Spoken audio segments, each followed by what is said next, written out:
말씀 보겠습니다. 잠언 27장 20절 말씀입니다. 같이 읽겠습니다. 스올과 아바도는 만족함이 없고 사람의 눈도 만족함이 없느니라. 아멘. 잠언 27장 20절 말씀, 스올과 아바돈처럼 만족을 모르는 눈이라는 제목으로 말씀 보도록 하겠습니다. 신자는 안목의 정욕에 사로잡혀서 살아가지 않고 예수 그리스도를 바라보는 삶을 살아갑니다. 왜요? 세상은 만족을 주지 못하지만 주님은 만족을 주시기 때문입니다.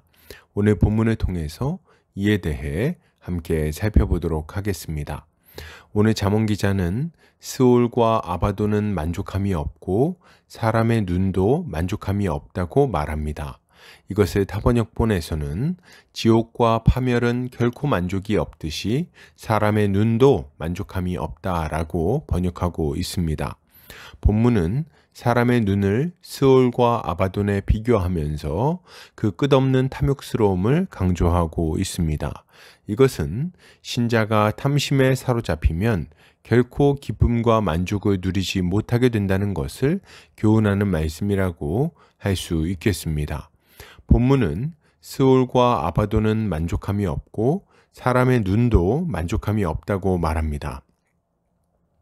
이때 스올은 쉐올이라는 단어인데 죽은 자의 거처, 음부 등의 의미를 가지고 있습니다. 그리고 아바돈은 아바또라는 단어인데 멸망이라는 의미를 가지고 있어요. 그리고 만족함은 사바라는 단어인데 만족하다, 포식하다 등의 의미를 가지고 있습니다. 그러니까 정리해 보면 음부와 멸망에 만족함이 없는 것처럼 사람의 눈도 만족함이 없다고 말하고 있는 것입니다. 여기서 주목할 만한 표현은 스올과 아바돈이 만족함이 없다는 표현입니다.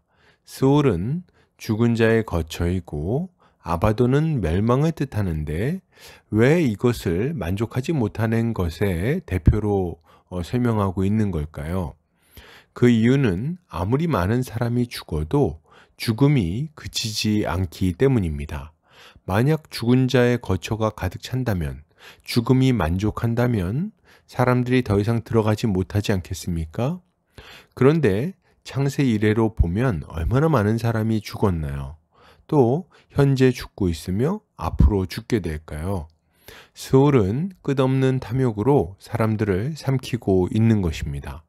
그런데 본문은 이것과 똑같이 만족하지 못하는 게 있다고 말하면서 그것이 사람의 눈이라고 말합니다. 이것은 참 재밌는 표현입니다. 차라리 배나 손이 만족하지 못한다고 말하는 게 더 낫지 않을까요? 왜 하필 사람의 눈이 만족하지 못한다고 말하는 것일까요? 그 이유는 분명합니다.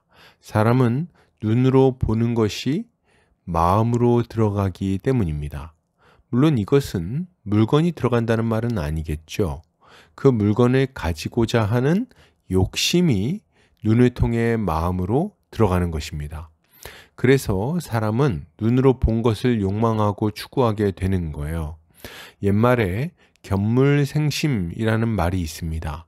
눈으로 물건을 보면 그것을 가지고 싶은 욕심이 생긴다는 말인데 이것은 우리의 마음에 욕심이 들어오는 원리를 아주 정확하게 설명해 주고 있습니다. 눈이 욕심이 마음으로 들어가는 통로라고 할 수 있는 거예요. 성경은 처음 인간이 하나님의 자리를 탐낼 때도 눈으로 선악과를 주목해서 봤다고 말합니다. 하와는 선악과를 보고 보암직도 하고 먹음직도 한 것으로 여겼습니다. 눈앞에 있는 선악과를 볼 때 탐욕의 마음이 흔들리게 된 거죠. 여리고성에서 하나님의 것을 도둑질한 아간도 마찬가지였습니다. 그는 시나의 산 외투 한 벌과 은과 금을 훔쳤는데 그것을 보고 탐내어 가졌다고 말합니다. 그 아름다운 옷과 재물을 봤을 때 그의 마음에 그것을 자신의 소유로 삼고 싶다는 탐심이 들어오게 된 거죠. 다윗 왕도 마찬가지예요. 다윗 왕도 보는 것으로 인해 죄의 유혹을 받고 넘어졌습니다. 다윗은 왕궁 옥상에서 밧세바가 목욕하는 장면을 보고 유혹을 받았습니다. 눈을 통해 이웃의 아내를 취하고자 하는 탐심이 그 마음속으로 들어오게 된 거예요. 이처럼 눈은 사람의 마음으로 욕심이 들어가는 통로라고 할 수 있습니다. 그러니까 눈이 만족하지 않는다는 말은 사람의 마음이 만족을 모르고 계속해서 탐욕을 부린다는 말을 하고 있는 것입니다. 그런데 정말 사람의 눈은 만족하지 못하는 걸까요? 그저 충분히 가지지 못했기 때문에 부족하게 느끼는 것은 아닙니까? 예, 그렇지 않습니다.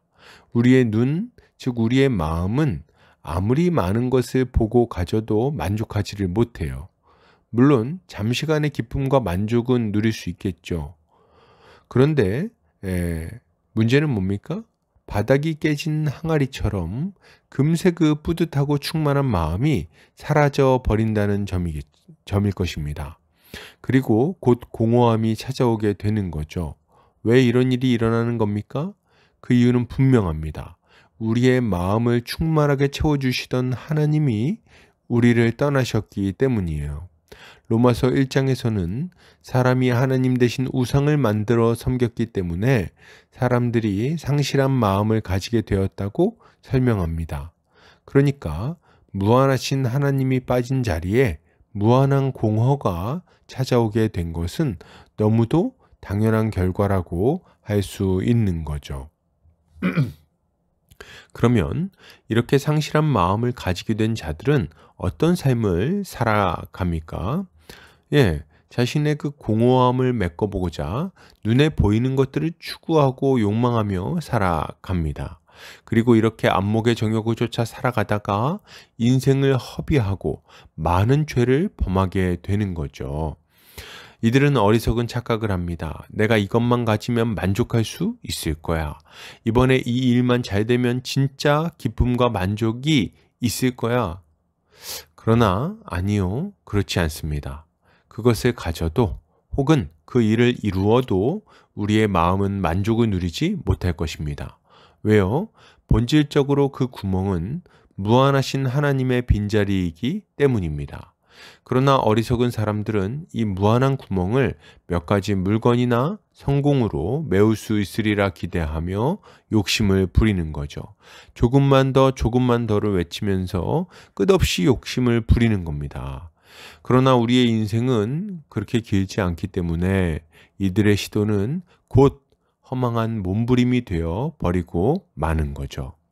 그러면 어떻게 해야 됩니까? 우리는 죽을 때까지 아무런 기쁨과 만족도 누리지 못하고 살아가야 하는 걸까요?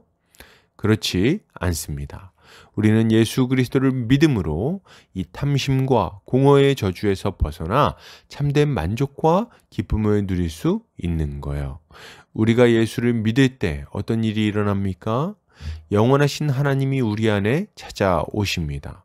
그리고 우리의 공허한 마음을 자신의 것으로 충만하게 채워주시는 거예요. 그 결과 참으로 본래 창조될 때의 만족과 기쁨을 우리는 날마다 맛보며 살아가게 되는 것입니다. 그러므로 여러분, 이것을 생각할 때 신자가 가져야 할 마땅한 모습은 무엇일까요? 먼저 신자는 세상으로부터 눈을 돌려 예수 그리스도를 바라봐야 하겠습니다.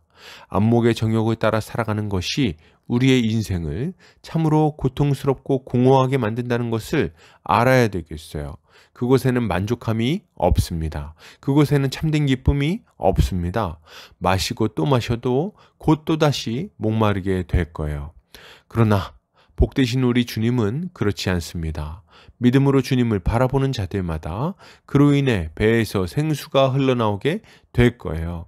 아무리 노력해도 채워지지 않던 영혼의 갈증이 예수 그리스도를 바라볼 때 만족함을 얻게 되는 것입니다.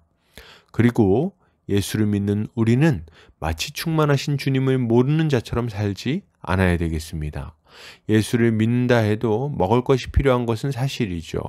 입을 옷도 필요하고 잠잘 곳도 필요합니다. 예. 그런데 우리가 기억해야 될 게 있는데 그것은 하나님께서도 이런 우리의 처지를 잘 아신다는 점입니다. 주님은 무엇을 먹을까, 무엇을 입을까 염려하지 말라고 말씀하세요. 왜 그렇습니까? 하늘 아버지께서도 우리에게 이러한 것들이 필요하다는 것을 아시기 때문이라고 말씀하시죠. 그러니 우리에게 필요한 것은 뭡니까? 염려와 두려움이 아니라 기도입니다. 우리의 영혼을 채워주신 하나님께서 우리의 육신의 필요도 채워주실 것임을 믿고 기도해야 하는 거죠. 이렇게 할 때 주님은 우리에게 일용할 양식을 날마다 채워주심으로 우리의 염려를 없애주실 것입니다. 결론을 드립니다. 여러분, 채울 수 없는 것들을 바라보며 불평하지 맙시다.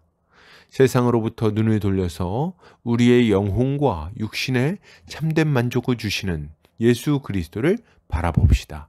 이렇게 할 때 우리는 고통과 공허함에서 벗어나 하나님이 주시는 참된 만족과 기쁨을 얻게 될 것입니다. 오늘도 주님의 지혜로 승리하는 성도님들 되시기를 주의 이름으로 축복합니다.